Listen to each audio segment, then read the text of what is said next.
Muy bien, hermanos. Buenas noches una vez más. Muchas bendiciones por en estos días, en este tiempo, y agradecidos a Dios de todo corazón por todo lo que Él está haciendo. Así que en ese sentido, una vez más les damos la bienvenida a cada uno de ustedes a nombre de la Iglesia Bautista Victoria. Como bien saben, estamos saliendo los martes a las 8:30, los jueves, los domingos, y también tenemos algunos estudios los sábados. Este sábado va a estar con nosotros el pastor Abraham González de la Iglesia Bautista en Arequipa, pero no me acuerdo su iglesia, pero es un amigo que conozco hace más de 28 años, así que él estará enseñando este sábado. Así que vamos a probar si lo hacemos por Meet o por Zoom. Ya hablamos si es por Meet, sería genial porque Meet es ilimitado. Y por Zoom, ustedes saben perfectamente que nos cortan en 30 minutos. Así que estamos hablando con Pablo. Pablito está probando para hacer una reunión por Meet. Entonces, sería bueno que todos los hermanos participen en esto. Muy bien, y también no se olviden de cumplir con los deberes que tenemos, ¿no? Todas las noches como iglesia estamos orando. Esta noche, de hecho, oramos por el pastor Mateo Trill, ¿entiende? Él es pastor en la Iglesia Bautista Nuevo Testamento en Tampa, Florida. Y bueno, y también oramos por la familia del hermano René y Lina, así que oramos por ellos esta noche. Y bueno, estamos reiniciando, otra vez estamos tomando a los hermanos, se ha terminado la lista, entonces estamos orando. Y también les pido oraciones por hay una hermana que la hermana Leonor llevaba, Karen, ¿no? Entonces oremos por ella y por sus niños. Y bueno, les pido también que estemos cumpliendo con lo que nos corresponde. Acuérdense que tenemos que pagar el local de la iglesia, pagar gastos que la iglesia tiene, y Dios no nos ha desamparado, así que cada uno de nosotros tenemos que cumplir con lo que corresponde. Muy bien, entonces vamos a orar y luego vamos a tener el estudio de esta noche. Oramos. Señor, te damos gracias por tu palabra, gracias por ser bueno con nosotros, y te rogamos, Señor, que tú bendigas tu palabra esta noche y que la honra y la gloria sea únicamente para ti. Tú haz tu obra, Padre Celestial, en una manera especial. Derrama tu Espíritu Santo en esta noche y habla a nuestros corazones. Bendice tu palabra, Señor, y al que está triste o con pánico, tú dale consuelo, tú dale esperanza, y tú ayúdanos en este tiempo a estar llenos de gozo, Señor. Gracias te damos por todo lo que tú haces en Cristo Jesús. Amén. Muy bien. Vamos a abrir nuestras Biblias en esta noche en el libro de Primera de Pedro, capítulo 4, versículo 7. Vamos a hablar de un versículo nada más esta noche, ¿no? Y hay tantas cosas para hablar en este versículo. Obviamente está hablando de que nosotros debemos usar nuestros dones y talentos y todas esas cosas. Ya hemos explicado este verso o este pasaje, pero en el versículo 7, Por favor, hermana Patricia, ¿puede explicarle a la hermana Betty? Quiere entrar a la predicación, no sabe cómo hacerlo. Hermana Patricia, por favor. Entonces, le decía, Primera de Pedro, capítulo 4, versículo 7, dice, mas el fin de todas las cosas se acerca, sed pues sobrios y velad en oración. ¿Entiende? Entonces, ahí está, ya se está acercando el fin de todas las cosas y eso es lo que estamos viviendo ahora, ¿no? Así que lo que nosotros tenemos que hacer es dedicarnos muy seriamente a la oración y ser sobrios. Ser sobrios significa ser juiciosos, ser ecuánimes, ¿no? Ser prudentes, ¿no? Entonces, antes de esas dos cosas, si el fin se acerca, entonces debemos ser sobrios y orar. Pero veamos, ¿cómo sabemos que el fin se acerca? Primero ya sabemos, la evidencia es latente, ¿no? Lo que estamos viviendo es obviamente expresión de que estamos viviendo los últimos tiempos. Y yo quiero compartir algunos pasajes para ver que son los últimos tiempos, ¿no? Y otros también. Entonces, mientras estamos en los últimos tiempos, ¿qué es lo que debemos hacer? Mateo capítulo 24, por ejemplo. Yo voy a leer Mateo capítulo 24, San Mateo 24, versículos 1 al 7. El Señor Jesús está hablando con sus discípulos y dice, cuando Jesús salió del templo y se iba, se acercaron sus discípulos para mostrarle los edificios del templo. Respondiendo él les dijo, ¿veis todo esto? De cierto os digo que no quedará aquí piedra sobre piedra que no sea derribada. Y estando él sentado en el monte de los olivos, los discípulos se le acercaron aparte diciendo, dinos, ¿cuándo serán estas cosas? ¿Y qué señal habrá de tu venida y del fin del siglo? Ahí está, del fin del... Y acá la palabra siglo se refiere a este fin de esta etapa, de esta era, ¿no? Y dice, respondiendo Jesús les dijo, mirad, que nadie os engañe, porque vendrán muchos en mi nombre diciendo yo soy el Cristo y a muchos engañarán. Y ustedes saben perfectamente que gente ha venido diciendo que es el Cristo, diciendo que es Dios. Entonces sabemos que eso es señal de los tiempos. Y oiréis de guerras y rumores de guerras. Hay todos los días oímos guerras en el Medio Oriente, en todos lugares, ¿no? Guerras y rumores de guerras. Mirad que no os turbéis, porque es necesario, ojo, es necesario que todo esto acontezca, pero aún no es el fin. Si no sabemos, se está acercando el fin, dice.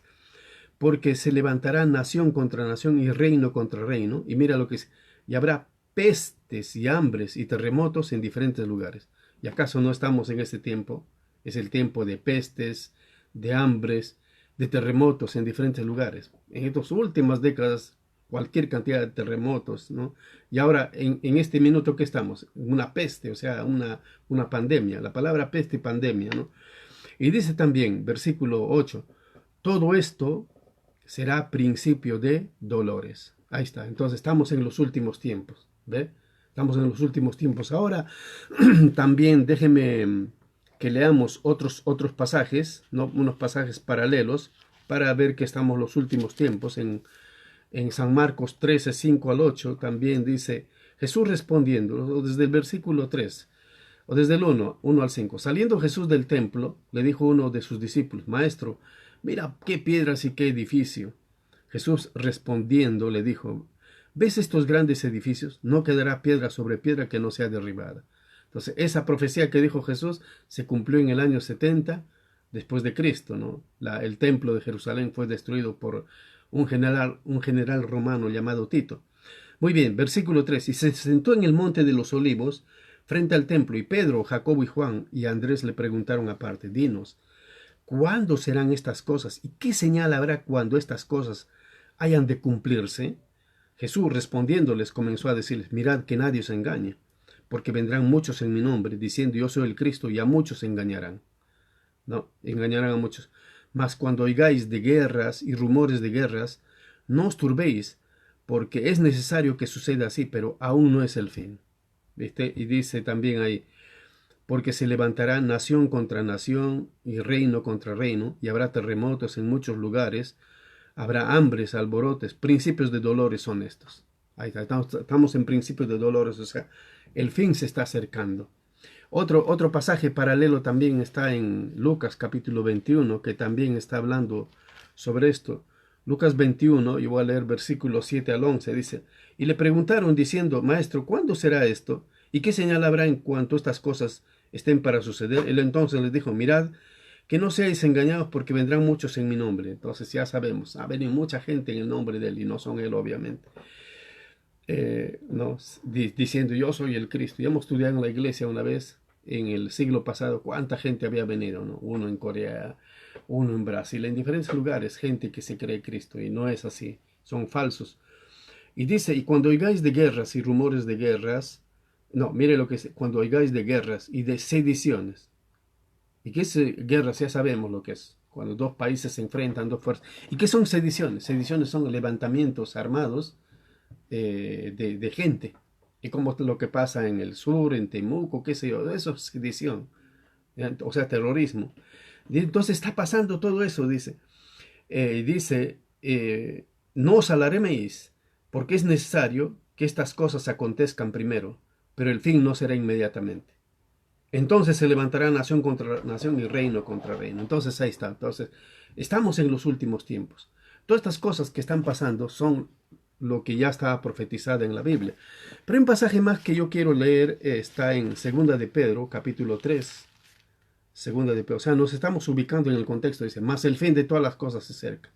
Entonces dice, Segunda de Pedro, capítulo 3 dice, amados, esta es la segunda carta que os escribo y en ambas despierto con exhortación vuestro limpio entendimiento, para que tengáis memoria de las palabras que antes han sido dichas por los profetas, por los santos profetas y del mandamiento del Señor y Salvador, dado por vuestros apóstoles, sabiendo primero esto, que en los postreros días vendrán burladores, andando según sus propias concupiscencias. Y eso es lo que vemos hoy día. Dice, ¿dónde está? Vienen burladores, andando según sus propios pecados. Ese es el tiempo ahora, ¿verdad? Se burlan de Dios, se burlan de las cosas morales, de las cosas correctas. Quieren pervertirlo todo, ¿entienden? O sea, a veces grupos minoritarios tratan de imponernos sus ideas. Si tú te burlas de ellos, uy, todo el mundo te ataca. Pero si ellos se burlan, si ellos pisotean la Biblia, se orinan sobre la Biblia, ahí sí nadie le dice nada. Más bien le defienden. Dice que eso es libertad de expresión. Pero tenemos, y la Biblia está diciendo bien claro, está describiendo cómo son los últimos tiempos. Versículo 4. Incluso se burlan, ¿qué diciendo? ¿Dónde está la promesa de su advenimiento? Porque desde el día en que los padres durmieron, todas las cosas permanecen así, como desde el principio de la creación. O sea, es un chiste, no viene, empiezan a burlarse de Dios. Versículo 5 dice, estos ignoran, ojo, voluntariamente, que en el tiempo antiguo fueron hechos por la palabra de Dios los cielos y también la tierra, que proviene del agua y por el agua subsiste, por lo cual el mundo de entonces pereció anegado en agua. Está haciendo referencia que en aquel entonces, ¿por qué hubo diluvio? Por el pecado del hombre. El hombre, igual que ahora, era violento, era perverso, era pervertido. Entonces, ¿qué hizo Dios? Dios se enojó, ¡pum!, mandó el diluvio.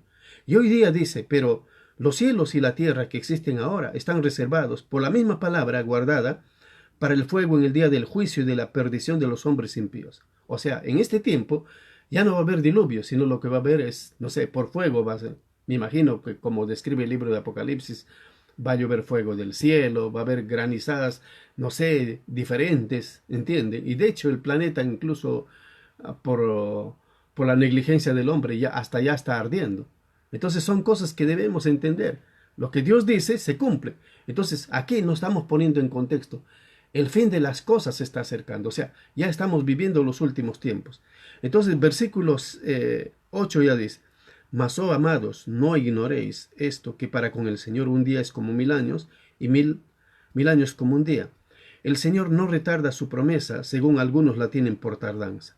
No es que el Señor se demora, sino dice que es paciente para con nosotros, no queriendo que ninguna perezca, sino que todos procedan al arrepentimiento. O sea, aún en este tiempo de pandemia, Dios, ¿qué está haciendo? Está dando oportunidad a las personas para que le acepten a Él como su Salvador personal. Ese es el punto, ¿verdad? Dice el versículo 10, pero el día del Señor vendrá como ladrón en la noche. ¿Ve? Dice, en el cual los cielos pasarán con gran estruendo y los elementos ardiendo serán deshechos y la tierra y las obras que en ellas hay serán quemadas. Ahí está, entonces viene un juicio. O sea, no es algo que debe extrañarnos. Estamos en los últimos tiempos. ¿Entiende? ¿Y por qué los juicios? El juicio siempre es por el pecado del hombre. El hombre no se quiere arrepentir. en este tiempo de pandemia se supone que la gente, obviamente hay muchas personas que se están arrepintiendo, pero hay muchos grupos que deliberadamente más todavía quieren pecar. Ahora es cuando quieren hacer más leyes sobre pedofilia y toda esa basura. ¿Entienden? No hay arrepentimiento. Entonces, Dios obviamente ya está tan enojado. Muy bien, seguimos leyendo. Puesto que todas estas cosas han de ser desechas, ¿cómo no debéis vosotros andar en santa y piadosa manera de vivir? Ahí está la exhortación. Si estas cosas van a desaparecer, si ya estamos en los últimos tiempos, entonces debemos vivir piadosamente. Eso es lo que está diciendo. Y por eso Pedro dice, si el fin de todas las cosas se acerca, entonces hay que hacer dos cosas. Hay que ser sobrios y hay que velar en oración. Pero voy a terminar y después vamos a explicar qué es ser sobrio y cómo velar en oración. Dice el versículo 12, esperando y apresurándoos para la venida del día del Señor, en el cual los cielos encendiéndose serán deshechos y los elementos serán quemados o se fundirán. Pero nosotros esperamos, según sus promesas, cielos nuevos y tierra nueva, en los cuales mora la justicia. Por lo cual, oh amados, estando en espera de estas cosas, procurad con diligencia ser hallados por él sin mancha, irreprensibles en paz. Entonces, si el fin se acerca, ya hemos visto, el fin se acerca, hemos visto todos los pasajes, como sabemos. ¿Cuál debe ser nuestra actitud? Nuestra actitud debe ser una actitud de ¿cómo se llama? De sobriedad, una actitud de dedicarnos a la oración, ¿verdad? Ser sobrios y velad en oración. ¿Y qué significa ser sobrios entonces? Ser sobrios voy a explicar varias cosas y luego vamos a concluir, voy a dar una conclusión. Ser sobrio significa tener una mente despejada, una mente juiciosa. En otras palabras, debemos estar controlados por el Espíritu Santo, no por el espíritu del mundo, no por el pánico, no por el pecado. Más o menos es lo que significa al final, ¿no? Entonces, pero esta palabra sobrio viene de tres palabras griegas, más o menos, que acá, por ejemplo, una palabra griega es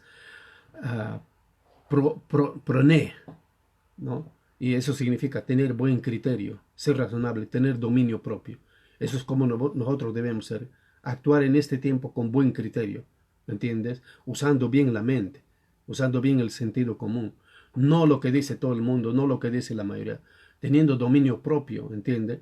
Entonces, por eso Tito, en el libro de Tito, él amonesta a los creyentes para que vivan sobriamente, es decir, en armonía con los dictados del sentido común. ¿Entiende? Entonces, por ejemplo, Tito 2:12 dice, enseñándoos, ¿no? Que renunciando a la impiedad y a los deseos mundanos, vivamos en este siglo, o sea, en este tiempo, en los últimos tiempos, sobria, justa y piadosamente. Eso es como tenemos que vivir en este tiempo, ser sobrios, ¿entiende? Entonces, y Pedro también insta a los miembros de la iglesia a ser sobrios, ahí donde dice en 1 Pedro 4:7, o sea, que debemos asumir una actitud sana y cristiana frente a las circunstancias y los problemas de la vida. Por eso él dice, mas el fin de todas las cosas se acerca, sed sobrios, pues, ¿no? Sed pues sobrios y velad en oración. ¿Se da cuenta?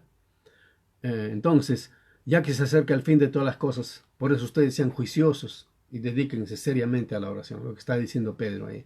Y la otra palabra griega viene de falíos, ¿no? N y falíos. Y esa palabra significa templados, sobrios.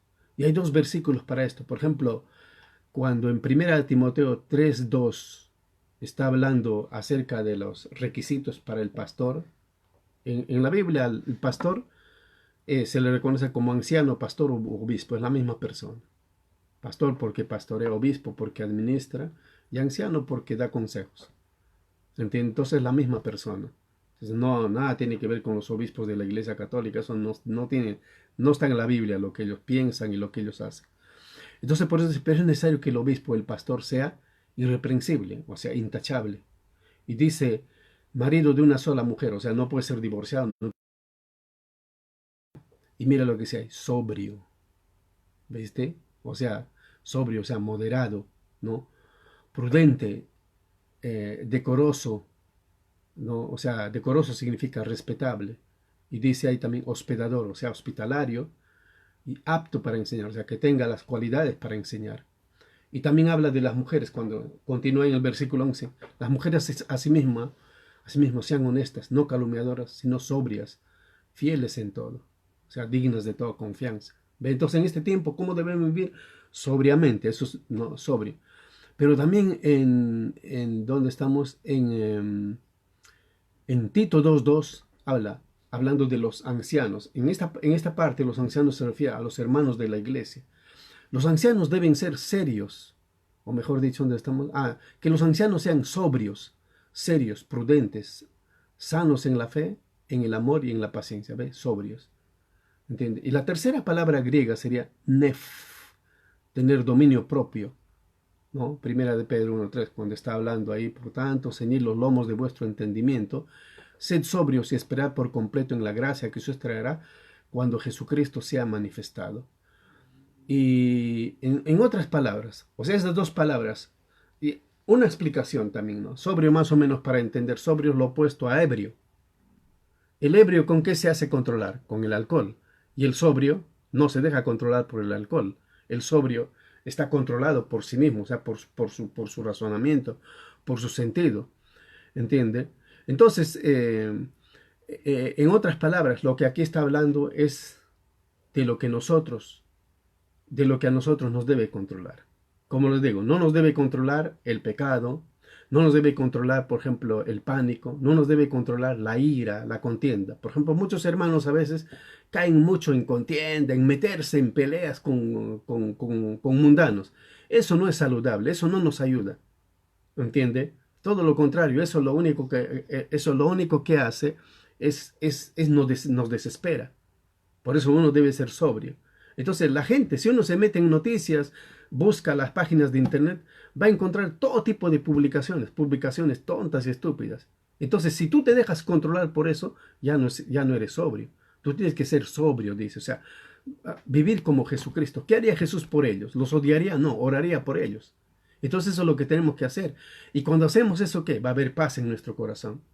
Pero muchos cristianos, hasta pastores, se ponen a pelear, a discutir, ¿no? Escriben artículos y todo eso. Y al final, cuando uno analiza, por ejemplo, hay un pastor de Argentina que escribe cada artículo sobre la... Tiene razón, nadie está diciendo que no tiene razón. Pero es obvio que al final, yo he leído varios de sus artículos, él está amargado. Entonces, esa no es la idea. La idea no es amargarse. ¿Entiende? La idea es estar controlado por el Espíritu Santo. Entonces, más este pastor se dedica a atacar, a dar ese tipo de opiniones, lo cual son buenos artículos. Cuando mi papel como pastor o como creyente más sería conocer las escrituras, más sería consolar a otras personas, más sería testificar a las personas. Y eso significa ser sobrio, o sea, ser controlado por el Espíritu Santo. Y por eso, en el libro de Efesios 5:18 dice, no os embriaguéis con vino, o sea, no te dejes controlar por el vino, en lo cual hay disolución, en lo cual hay desenfreno, ¿no? Sino dice, antes bien, sed llenos del Espíritu Santo. ¿Por qué? Porque cuando te controla el Espíritu Santo, entonces tú sabes cómo debes obrar frente a esas cosas. ¿Me entiendes? Entonces, en este tiempo, si el fin de las cosas se acerca, entonces es necesario ser sobrios. Esto implica ser controlados por el Espíritu Santo. ¿Ve? Muy bien, en segundo lugar, dice, si el fin de los tiempos se acerca, debemos velar en oración. O sea, debemos estar dedicados a la oración. Y por eso que una de las razones por qué hicimos esto de que todas las noches a las 10 de la noche debíamos orar, ¿por qué lo hacemos? No lo hacemos para cumplir con un programa, sino lo hacemos porque es tiempo en que nos tenemos que dedicar a la oración. Debemos tener una oración personal en las mañanas. Te levantas y lo primero que haces es ponerte de rodillas a Dios o leer tu Biblia cuando tú no puedes dormir. Es tiempo en que nos debemos dedicar a la oración. Por eso dice, velad en oración. La palabra velar es estar alerta, pero en oración, estar esperando. ¿Y por qué debemos velar en oración? ¿No? Y ya sabemos que el fin se acerca, porque de esa manera no vamos a caer en tentación. El Señor Jesús, justamente eran problemas complicados que estaban pasando ellos, ya iba a ser crucificado, y cuando ellos se quedan dormidos, ¿qué les dice? ¿Cuál es la exhortación que les hace a sus discípulos? Velad y orad. para que no entréis en tentación. El espíritu a la verdad está dispuesto, pero la carne es débil, ¿ve? Si no somos sobrios y si no velamos en oración, nuestra carne nos vence y nos volvemos a veces defensores de causas que sí son justas, pero que no son de parte de Dios. Entonces tengamos cuidado. Estos son los tiempos en que nosotros debemos ser sobrios y debemos velar en oración. Dice, y también, ¿por qué debemos velar en oración? Porque de esa manera no nos vamos a desanimar. Pues no, mucha gente, yo hablo con muchos, mira, yo he visto internet, he leído estos artículos, de verdad estoy desanimado. Mucha gente me dice, ¿y para qué lees eso? Cuando la Biblia dice, clarito, o bien claro, en Filipenses 4 al 6, regocijaos en el Señor. No dice que tú tienes que regocijarte en las circunstancias, sino regocijaos en el Señor siempre. Otra vez os digo, regocijaos. Vuestra gentileza sea conocida de todos los hombres. El Señor está cerca, ¿ve? Y dice, por nada estéis afanosos, si no sean conocidas vuestras peticiones delante de Dios en toda oración y ruego con acción de gracias. Entonces, ve, debemos velar en oración primero para no caer en tentación, segundo para no desanimarnos. Tercero, debemos velar en oración porque de esa manera no perderemos la paz. Porque ese es el tiempo en que en lugar de caer en desesperación, en pánico, en lugar de pelearnos con otros grupos, con todos esos tontos, no. Este es el tiempo en que nosotros debemos mantener la paz con Dios, la paz en el corazón. El Señor Jesús decía en Juan 14:27, la paz os dejo, mi paz os doy. Yo no os la doy como el mundo la da. No se turbe vuestro corazón ni tenga miedo, ¿viste? Cuando yo pierdo la paz, cuando se turba mi corazón. ¿Cuándo se turba mi corazón? Cuando empiezo a centrarme en la pandemia, cuando empiezo a centrarme en las actividades políticas o lo que hacen los perversos. No se turbe vuestro corazón, dice. Mi paz os dejo, mi paz os doy. Ni tengas miedo. Y también en el capítulo 16:33 de San Juan dice, estas cosas os he hablado para que en mí tengáis paz. En el mundo tendréis aflicción. Eso es lo que está pasando ahora. Pero confiad, yo he vencido al mundo. ¿Viste? Entonces por eso tenemos que velar en oración. O cuando en Filipenses 4:7 dice, y la paz de Dios, que sobrepasa todo entendimiento, guardará vuestros corazones y vuestros pensamientos en Cristo Jesús. Otra cosa. Y cuarto, ¿por qué debemos velar en oración? Porque de esa manera no nos va a faltar confianza. ¿Te das cuenta? Por ejemplo, en Hebreos 14 al 16 dice, por tanto, teniendo un gran sumo sacerdote que traspasó los cielos, Jesús, el Hijo de Dios, retengamos nuestra profesión, porque no tenemos un sumo sacerdote que no pueda compadecerse de nuestras debilidades, sino uno que fue tentado en todo, según nuestra semejanza, pero sin pecado. Acerquémonos, pues, confiadamente al trono de la gracia para alcanzar misericordia y hallar gracia para el oportuno socorro. Muy bien, otra razón por qué nosotros debemos velar en oración es porque de esa manera seremos un testimonio poderoso. ¿Te das cuenta? Si me amargo, si me pongo a pelear, ¿cómo voy a ser testimonio para otros? El Señor Jesús, hablando en Mateo capítulo 5, versículos 13 al 16, decía lo siguiente, vosotros sois la sal de la tierra. ¿Ve? ¿Y la sal para qué sirve? Para darle sabor. Y si la sal se desvaneciere, ¿con qué será salada? No sirve más para nada, sino para ser echada fuera y hollada por los hombres. Entonces, así como la sal es necesaria, nosotros debemos ser esa sal. Dice el versículo 14, vosotros sois la luz del mundo. Una ciudad asentada sobre el monte no se puede esconder. Que nuestros vecinos vean en nosotros la luz de Cristo. ¿Entiendes? Entonces, eso. Dice, una ciudad asentada sobre un monte no se puede esconder. Ni se enciende una luz y se pone debajo de un almud, o sea, debajo de una caja. Dice ahí, sino sobre el candelero y alumbra a todos los que están en casa. Así alumbre vuestra luz delante. Mira, así alumbre vuestra luz delante de los hombres, para que vean vuestras buenas obras y glorifiquen a vuestro Padre que está en los cielos. ¿Vieron? Entonces, ¿por qué más? ¿Por qué debemos velar en oración? Otra razón, porque de esa manera seremos poderosos testigos del Señor. Podremos dar un testimonio poderoso del Señor. En Hechos 1:8, cuando a los discípulos, decía, antes de irse el Señor Jesús, pero recibiréis poder cuando haya venido sobre vosotros el Espíritu Santo y me seréis testigos en Jerusalén, en toda Judea, en Samaria, hasta el último de la tierra. ¿Cuándo vamos a ser controlados por el Espíritu Santo? Cuando pasamos tiempo en oración, cuando somos sobrios, ¿ve? Cuando no nos metemos en cosas que no nos corresponden. Entonces, de esa manera podemos ser un testimonio, porque en este tiempo tenemos que testificar a muchas personas. ¿Te das cuenta? Ese es el punto. Y también, ¿por qué debemos velar en oración? Porque de esa manera aguardamos su venida. Por eso es velar, estar atento, porque Él viene pronto.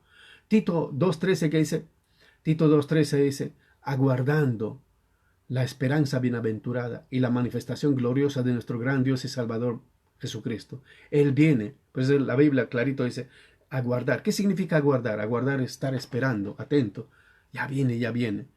Y también, primero a los Tesalonicenses 4:13 al 17, cuando dice, tampoco queremos, hermanos, que ignoréis acerca de los que duermen, para que no os entristezcáis como los otros que no tienen esperanza.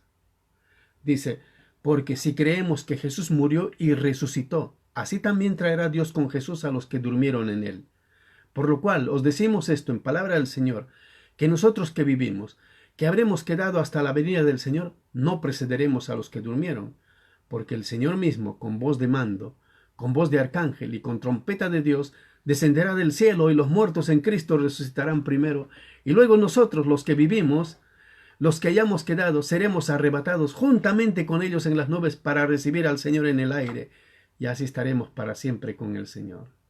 ¿Se da cuenta? Qué bacán, qué precioso. Y en 1 Corintios 15, versículos 51-52, el apóstol Pablo estaba enseñando y decía, he aquí os digo un misterio, no todos dormiremos, no todos vamos a morir, sí, pero todos seremos transformados en un abrir y cerrar de ojos, a la final trompeta, porque se tocará la trompeta, y los muertos resucitarán incorruptibles, y luego nosotros seremos transformados, arrebatados. ¿Se da cuenta? Estas son las razones por que nosotros debemos estar velando, porque dice clarito ahí, claro, muy claro el versículo de primera de Pedro 4:7, el fin de todas las cosas se acerca. Por lo tanto, dice, sed sobrios y velar en oración. ¿Y qué significa ser sobrios? Estar controlados por el Espíritu Santo. Y en segundo lugar, velar en oración. Y velar en oración, eso ya implica, cuando uno vela en oración, obviamente va a ser obediente al Señor. Hoy día tenemos deberes como cristianos que cumplir. Entonces, si yo paso tiempo en oración, obvio que tengo que cumplir con mis deberes.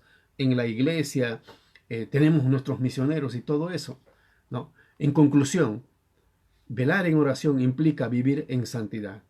En primera de Pedro 1:15-16 dice, sino como aquel que os llamó es santo, sé también vosotros santos en toda vuestra manera de vivir, porque escrito está, sed santos porque yo soy santo. ¿Y qué significa santo? O sea, apartado del pecado, apartado para Dios. Y eso es lo que nosotros debemos ser. Acuérdense, ya para resumir, el mensaje se llamaba, el fin se acerca. Entonces, si el fin se acerca, ¿cuál debe ser la actitud? Dice, sed pues sobrios y velar en oración. ¿Y sobrio qué significa? Ya hemos dado las explicaciones de las 3 palabras griegas, pero en concreto sobrio significa estar controlados por el Espíritu Santo. De ser serenos, de mente despejada, ¿entienden? No involucrarse en las cosas del mundo. Y velar en oración. ¿Y velar en oración por qué? Velar significa estar atentos, dedicados a la oración. Porque ya sabemos, Él viene pronto. Y porque si no velamos en oración, vamos a caer en pánico. ¿Cuánta gente cae en pánico? Yo hablo con muchas personas en otros países, aún aquí mismo. Hay gente que está entrando en pánico. Pero el antídoto para eso es decir, velar en oración. Eso, aún para ir a dormir. En paz me acostaré y así mismo dormiré, porque solo tú, Jehová, me haces vivir confiado. Salmos capítulo 3. Clama a mí, yo te responderé. Entonces ahí está. Entonces, hermanos, en esta noche tengamos en cuenta que son los últimos tiempos que estamos viviendo. Así que empecemos a cumplir con los deberes que nos corresponde, paso a paso. Ya sabemos los deberes que tenemos como cristianos. Esta noche, todas las noches debemos orar. Algunos hermanos parece que se les olvidó orar y eso no está bien, hermanos. Tenemos que dedicarnos a la oración y tenemos que ser ordenados en la oración. No es orar así porque sí, no. Por eso hemos puesto un orden ahí. Por eso la iglesia local, ¿para qué existe? Justamente para guiar. para administrar. Y por eso se les ha enviado la manera que oramos. Por eso tenemos servicios los martes, los jueves, los domingos en la mañana, los domingos en la tarde. Aún los sábados en la noche tenemos invitados a pastores. Tenemos que entender, hermanos, que son los últimos tiempos. Entonces, ahí donde está. Si usted no es salvo esta noche, tiene que hacer la decisión de recibir a Jesús como su Salvador personal. Alguno puede decir, pero yo ya creo en Él. No, recíbale. Dice la Biblia, mas a todos los que le recibieron, a los que creen en su nombre, les dio potestad de ser hechos hijos de Dios. En el principio dice, era el verbo. Y el verbo era con Dios, y el verbo era Dios. Y aquel verbo se hizo carne. ¿Ve? Entonces Cristo se hizo carne, vino, crucificó nuestros pecados. Y lo que hay que hacer, ¿qué es? Aceptarle como Salvador personal. Y si usted ya tiene, hermano y hermana, es tiempo ahora de ponernos a cuentas con Dios y de ser sobrios y velar en oración y cumplir con todos los deberes que tenemos como creyentes. Eso no es un invento mío, esto es lo que dicen las Escrituras. Vamos a orar. Amado Padre Celestial, una vez más venimos a tu presencia, Señor, y te agradecemos por ser bueno con nosotros. Te pedimos que tú nos ayudes, Padre bendito, a servirte. Nos ayudes, Señor, a ser sobrios, a velar en oración, porque el tiempo final ya se acerca, Señor. Es lo que dice tu palabra. Estamos viviendo los últimos tiempos, Señor. Y por lo tanto te pedimos que tú nos ayudes, Padre Celestial, a vivir en santidad, a ser un testimonio, Señor. Damos gracias por todo lo que tú haces y te rogamos que tú nos ayudes a servirte. Y te rogamos también, Señor, que tú tengas misericordia de muchas personas, Padre Celestial, que en este minuto están siendo afectados, Señor, por este problema. Gracias te damos por escucharnos en Cristo Jesús. Amén. Muy bien, hermanos, Dios los bendiga. Hasta el día domingo, hasta el sábado con muchos de ustedes.